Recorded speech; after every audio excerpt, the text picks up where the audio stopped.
ये उत्तर प्रदेश पुलिस प्रथम पाली का पेपर है और इसका हिंदी वाला जो भाग है उसका हम हल कर रहे हैं।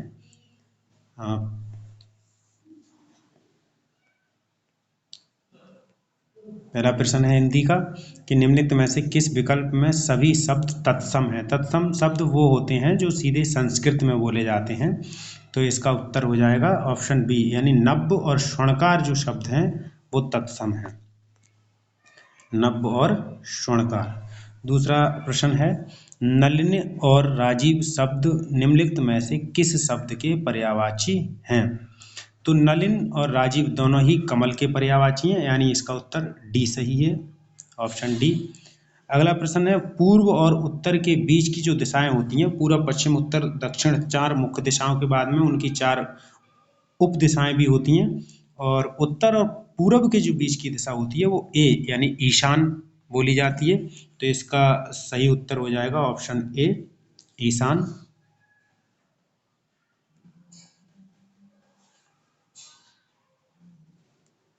ईशान। अगला प्रश्न है किस विकल्प में शब्द श्रुतिसम भिन्नार्थक का सही अर्थभेद है। शब्द श्रुतिसम भिन्नार्थक ऐसे शब्द होते हैं जो सुनने में लगभग एक जैसी आवाज सुनाई देती है लेकिन उनके अर्थ अलग होते हैं, तो इसका जो सही उत्तर है वो है शशधर और शशिधर, क्योंकि शशिधर मानी होते हैं शिव और शशधर होता है चांद। इसका ऑप्शन हो जाएगा आपका ऑप्शन बी।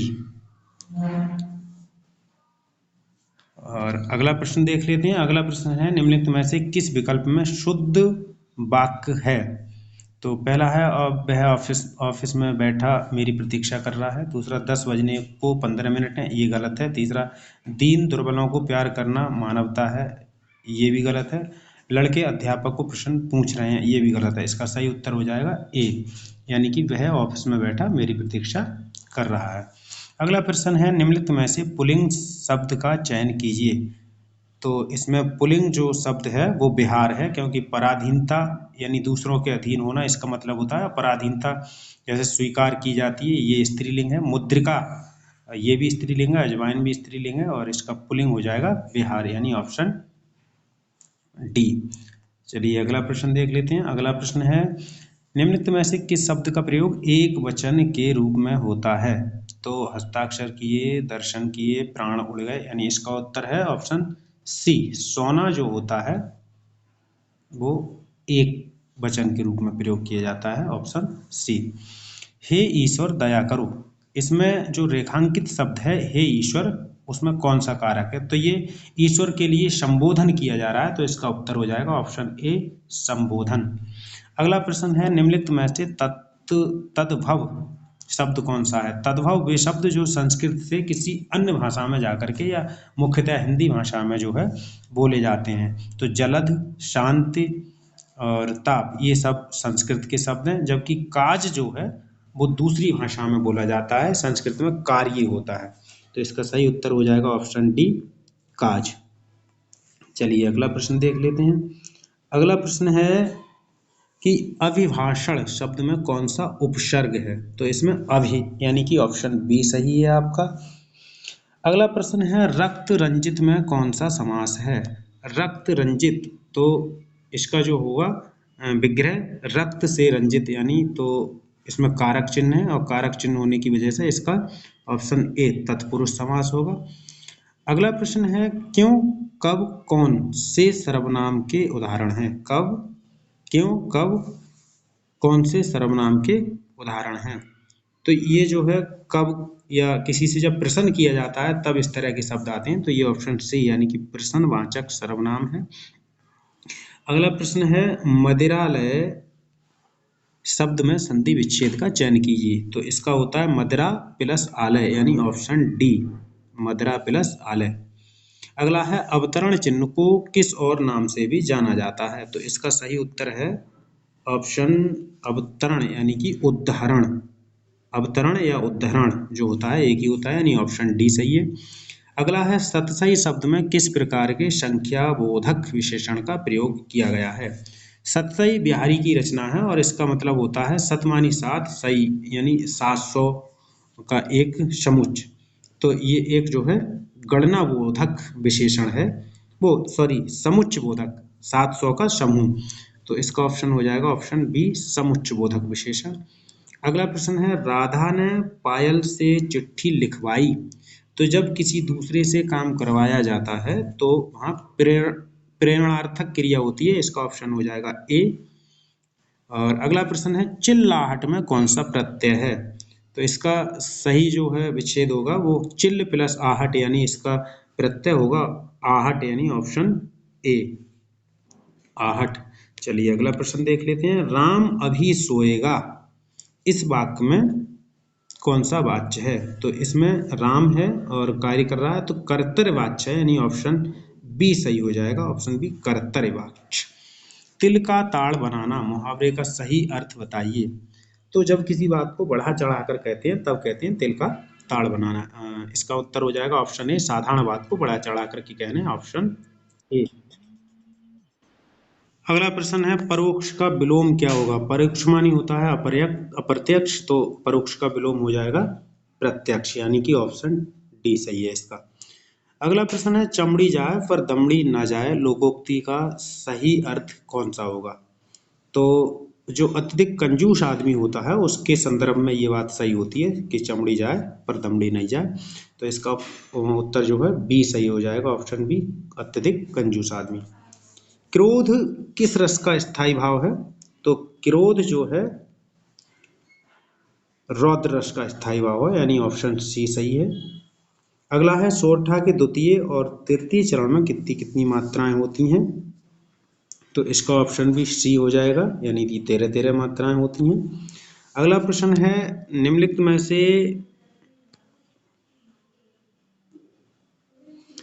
में से भाग का अनेकार्थी नहीं सॉरी निम्नलिखित में से किस अलंकार में समान धर्म का होना अनिवार्य है। तो इसमें उपमा होता है, उपमा में जो है ये समानता की जाती है। तो इसका ऑप्शन हो जाएगा आपका बी उपमा। और अगला है निम्नलिखित में से भाग शब्द का अनेकार्थी शब्द नहीं है। तो भाग मानी हिस्सा भी होता है, बांटना भी होता है, भागना भी होता है, इसका ब्याज नहीं होता है, यानी कि इसका उत्तर हो जाएगा ब्याज, यानी ऑप्शन बी। अगला प्रश्न है वह बाजार जा चुका है। तो ये चुका है तो ये जो जब चुका है तो भूतकाल में बात हो रही है। तो इसका उत्तर जो होगा पूर्ण भूतकाल, आसन्न भूतकाल, इसका उत्तर ए हो जाएगा। और अगला प्रश्न है अगला ये गद्यांश है, ऐसे पढ़ करके उत्तर देने हैं। भारत भयंकर अंग्रेजी मोह की दुर्व्यवस्था से गुजर रहा है। इस दुर्व्यवस्था का एक भयानक दुष्परिणाम ये है कि भारतीय भाषाओं के समकालीन साहित्य पर उन लोगों की दृष्टि नहीं पड़ती जो विश्वविद्यालयों के प्रायः सर्वोत्तम छात्र थे और अब शासन तंत्र में ऊंचे ऊंचे ओहदों पर काम कर रहे। इस दृष्टि से भारतीय भाषाओं के लेखकों, ये पूरा पढ़ लेना, इसके उत्तर हम देख लेते हैं। पहला है इसका है भारतीय लेखकों की किस्मत खराब है, क्योंकि इसका सही उत्तर होगा उनकी पुस्तकों को यहाँ के नागरिक योग्य नहीं मानते। वे अपनी भाषा साहित्य को पढ़कर अपने समाज का हालचाल नहीं जान सकते। वे अपनी बात भारतीय शिक्षित पाठकों तक पहुँचा नहीं पाते। तो लिख भी सकते हैं, पहुँचा भी पाते हैं, उनकी पुस्तकों को यहाँ के जो लोग हैं वो योग्य नहीं मानते, यानी इसका उत्तर हो जाएगा ए सही। अगला प्रश्न है उपर्युक्त शीर्ष जो है इसका उपयुक्त शीर्षक दीजिए। तो ये हो जाएगा भारतीय शिक्षितों का अंग्रेजी मोह हो जाएगा, ऑप्शन सी। और अगला प्रश्न है भारत का सुशिक्षित समाज कौन सा साहित्य पढ़कर संतुष्ट हो जाता है। तो इसका उत्तर हो जाएगा अंग्रेजी, ऑप्शन बी है इसका, अंग्रेजी पढ़कर। इसका देखो हम पीछे दिखा भी देते हैं, ये यहाँ पर दे रखा है कि उसे अंग्रेजी में ही पढ़ लेता है। देखो यहाँ पर है, ये अत्यंत सुशिक्षित लोगों के बारे में बात कर रहा है। चलिए खैर प्रश्न देखते हैं। प्रश्न है कि भारतीय भाषाओं के साहित्य के प्रति समाज के किस वर्ग में अरुचि की भावना है।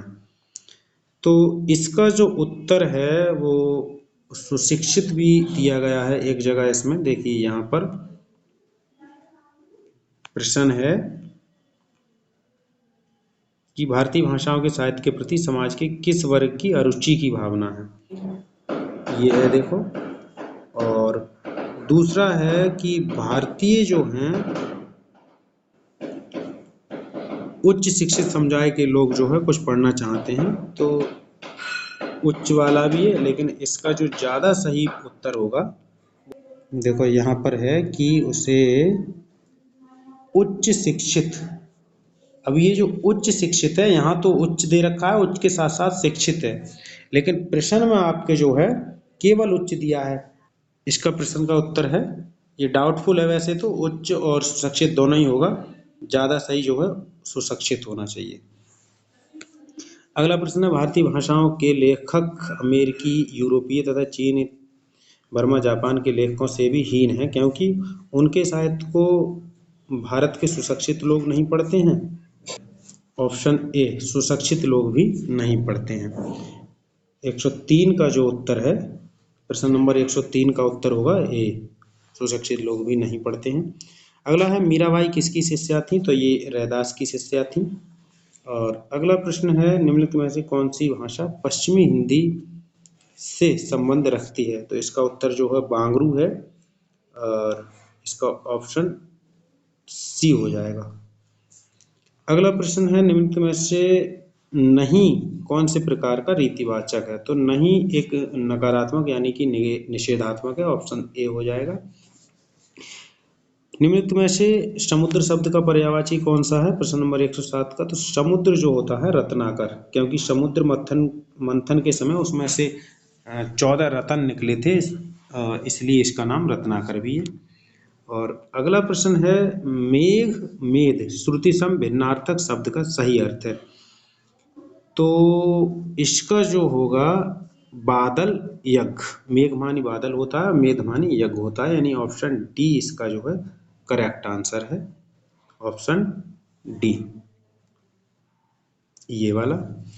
स्त्री जो अभिनय करती है, हर कोई जानता है कि जो अभिनय करती है वो अभिनेत्री होती है।